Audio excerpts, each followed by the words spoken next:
Salam alaikum à tous. Il est de notre devoir, en tant que musulmans, d'expliquer aux gens la vérité de ce monde. Il est de notre devoir, en tant que musulmans, d'aider nos proches, de leur expliquer qu'ils vivent dans un monde qui est une tromperie, où tout a été bien ficelé pour que les gens n'ont plus qu'une chose en tête, assouvir leurs désirs, tels des esclaves de leurs envies. La morale s'efface, la pudeur a disparu, la raison ne s'utilise presque plus, la pornographie devient banale. Nous voyons des affiches de femmes en sous-vêtements pour des pubs partout, des scènes de sexe dans tous les films. Trouver un site pornographique est aujourd'hui d'une facilité incroyable. Tout ceci de manière à ce que les gens agissent tels des enfants. Les enfants ne réfléchissent pas aux conséquences quand ils font quelque chose. Ce sont à la base les parents qui les éduquent, qui leur disent « non, ça c'est pas bien, ne va pas là-bas, etc. » Eh bien aujourd'hui, ils nous prennent tous pour des enfants, en faisant en sorte que les gens ne pensent qu'à assouvir leurs désirs sans utiliser vraiment leur réflexion. Un exemple, il est marqué « fumez-tu » sur les paquets de cigarettes. Non, il est bien carrément marqué « fumez-tu ». Et pourtant, rien qu'en France, environ un tiers de la population fume. Nous savons tous que manger dans les fast-foods, tels que McDonald's, détruisent la santé. Mais environ la moitié de la population y mange fréquemment. Et après cela, énormément de gens attrapent des cancers. Les statistiques le disent que depuis maintenant plusieurs années, un enfant sur deux plus tard dans sa vie aura un cancer. Ce sont les études des médecins qui le disent. Comment voulez-vous qu'un être humain reste en bonne santé toute sa vie si celui-ci fume, boit, mange dans les fast-foods, mange des sandwichs, des plats constamment cuisinés en boîte? Et c'est ce que nous expliquons. Les gens ne veulent qu'assouvir leurs désirs sur le moment sans penser aux conséquences qu'il y a derrière. Et mes frères et sœurs, il y a quelque chose de bien plus grave en termes d'actes qui a des conséquences. C'est vos actes ici-bas. Nous agissons sans penser aux conséquences qu'il y aura dans l'au-delà. Et ces conséquences seront peut-être bien plus graves qu'un cancer. Un cancer n'est rien à côté de l'enfer. À chaque chose que vous commettez, faites comme si d'un côté de vous il y avait le paradis et de l'autre l'enfer. À chaque acte, dites-vous, si je fais cela, est-ce que c'est quelque chose qui me guidera vers le paradis ou bien vers l'enfer?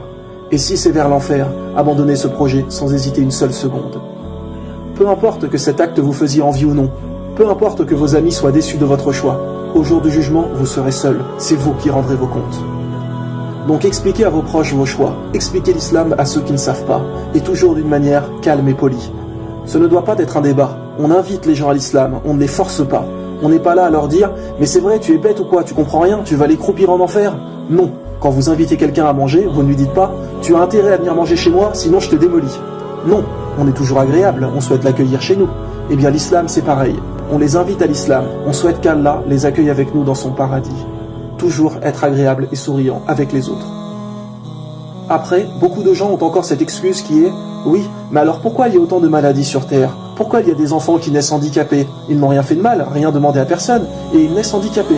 Pourquoi il y a des aveugles, etc. C'est injuste? Eh bien mes frères et sœurs, voici les réponses. Voici pourquoi il y a des handicaps et maladies. Voici pourquoi il y a des handicaps et maladies. Voici pourquoi il y a des handicaps et maladies.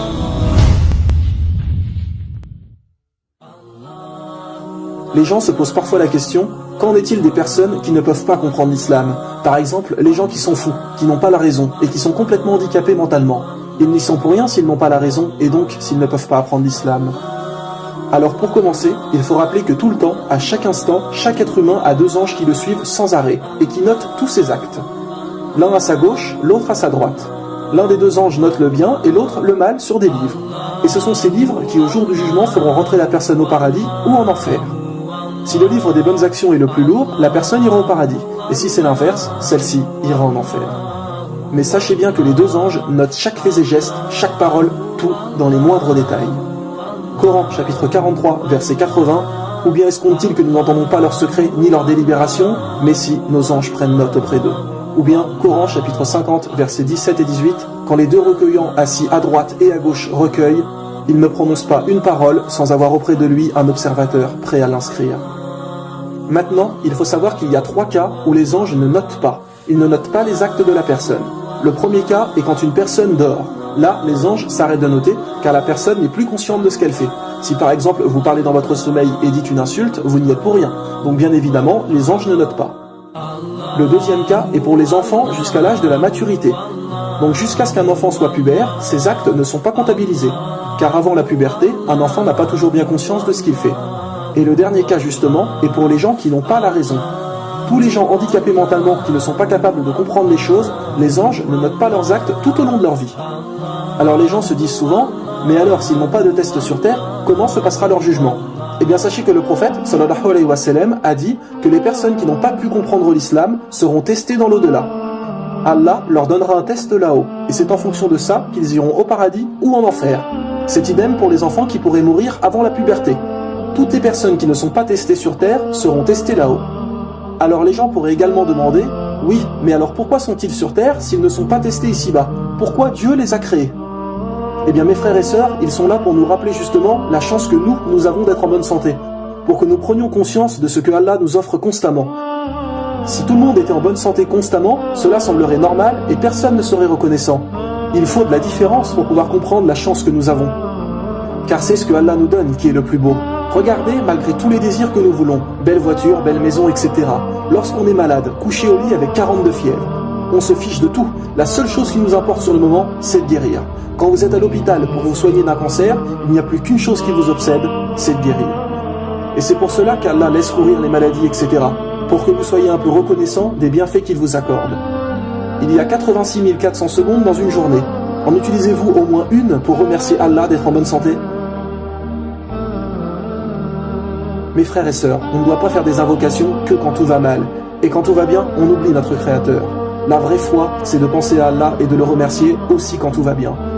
Mais malheureusement, beaucoup de gens l'oublient. Saviez-vous également que les maladies font perdre des péchés aux musulmans? Il y a par exemple certains péchés qui ne s'effacent uniquement que par la fièvre. Quand Allah veut vous effacer des péchés, il va peut-être vous faire tomber malade.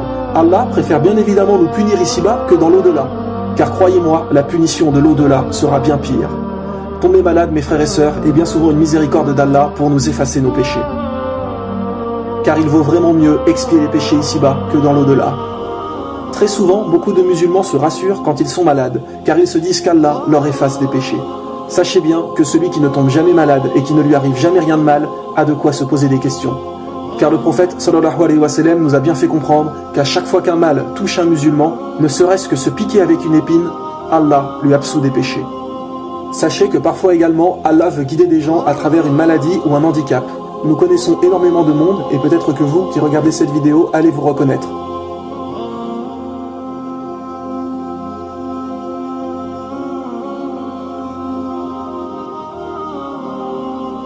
Par exemple, il y a un homme qui, suite à un accident de voiture, est devenu handicapé avec de gros problèmes respiratoires, et cette personne, avant son accident, n'était pas vraiment dans la pratique religieuse, et à présent, suite à son accident, il ne loupe presque aucune prière à la mosquée. Souvent des gens qui vont frôler la mort vont se rapprocher de la religion.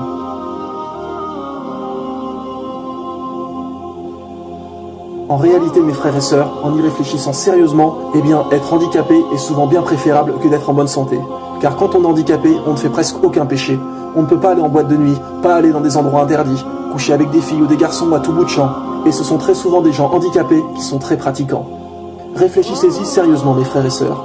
On sait en réalité que cette vie n'est qu'un test et est complètement inutile. Tout est provisoire ici-bas. Donc si par exemple je vous disais que vous seriez handicapé, très malade, etc. pour une journée entière, et les 70 ou 80 années qui vous restent à vivre, vous vivriez dans le bonheur, que choisiriez-vous? Tout le monde choisirait bien évidemment d'être malade une journée et d'avoir ensuite 70 années à être comblé. Eh bien c'est exactement pareil ici-bas. Une courte vie sur terre en difficulté et pouvoir avoir le paradis éternel après. Nous ne disons pas du tout qu'il faut être handicapé ou malade. Nous disons simplement que quelque part, parfois, ça peut être une chance, car cela va vous rapprocher de la religion et va peut-être vous faire accéder au meilleur niveau du paradis. Donc, ce n'est pas du tout injuste d'être handicapé, car cela va être une intercession en votre faveur le jour du jugement. Maintenant, bien évidemment, il n'y a rien de mieux que quelqu'un de non handicapé qui est ferme dans sa pratique religieuse, mais c'est bien souvent beaucoup plus difficile. Mais sachez bien une chose, mes frères et sœurs, un malheur qui nous rapproche d'Allah est meilleur qu'un bonheur qui nous le fait oublier, meilleur qu'un bonheur qui nous le fait oublier, meilleur qu'un bonheur qui nous le fait oublier. On a demandé à un enfant musulman aveugle si on lui donnait le pouvoir de retrouver la vue, est-ce qu'il accepterait? Et il a répondu non, car j'espère que mon handicap sera une intercession en ma faveur au jour du jugement. Ça, mes frères et sœurs, ce sont des gens qui ont une vraie foi intense dans leur cœur. Car quand on est vraiment pieux, on sait ce qui nous attend là-haut, et donc on n'est pas intéressé par les biens de cette vie.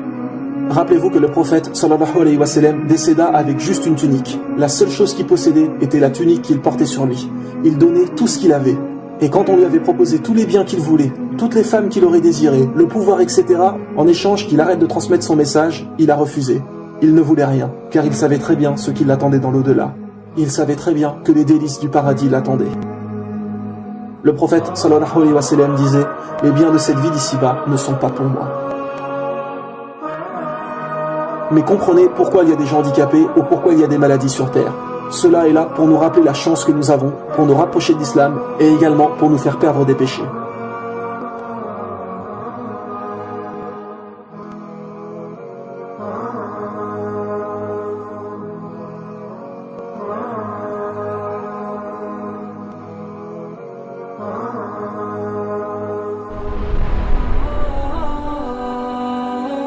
Coran, chapitre 29, verset 2, est-ce que les gens pensent qu'on les laissera dire « nous croyons » sans les éprouver? Certes, nous avons éprouvé ceux qui ont vécu avant eux, ainsi Allah connaît ceux qui disent la vérité et ceux qui mentent. Regardez à quel point le temps passe vite. Ne nous attachons pas à cette vie. Tout se dégrade et se perd. Allah nous dit bien que tout dans cette vie est éphémère. Tout finit un jour par faner et mourir, comme une fleur. Nous sommes à un moment de notre vie, beaux et jeunes, mais nous finirons tous par vieillir et mourir. Tout finit par passer ici-bas. Allah a dit qu'une fois que nous serons là-haut, tous les êtres humains auront eu l'impression d'avoir passé juste une journée sur Terre, tellement le temps aura passé vite. Donc donnez-vous au maximum pour être pieux, et pensez toujours à remercier Allah de la chance que nous avons d'être en bonne santé et de tous les biens que nous possédons, car il faudra rendre des comptes de tout ça là-haut. Saviez-vous que les pauvres seront les premiers à rentrer au paradis, car eux n'auront pas de compte à rendre à propos de l'argent. Nous, il nous sera demandé comment avons-nous gagné notre argent, de manière licite ou illicite, et comment l'avons-nous dépensé. L'avons-nous dépensé dans des bêtises? Avons-nous aidé ne serait-ce qu'un tout petit peu ceux qui sont dans le besoin? Les riches ingrats, etc. pensent avoir de la chance? Croyez-moi, dans l'au-delà, les choses seront bien différentes. Donc pour tout bien que vous possédez, pensez à être reconnaissant envers Allah. Et pensez toujours à être partageur avec les autres. Ne soyez pas avares. Sachez donc aussi que parfois Allah peut vous causer un mal pour vous tester. Pour voir si malgré qu'il vous arrive du mal, est-ce que vous restez pieux? Ou est-ce que cela va vous toucher, vous énerver et vous faire abandonner la religion? Comme il est répété à maintes fois, cette vie est un test. C'est à nous d'être patients et d'accepter ce qu'Allah a choisi pour nous. Allah dit bien dans le Coran, chapitre 21, verset 35, « Nous vous éprouverons par le mal et par le bien à titre de tentation, et c'est à nous que vous serez ramenés. » Rappelez-vous bien, mes frères et sœurs, un malheur qui vous rapproche d'Allah est meilleur qu'un bonheur qui vous le fait oublier.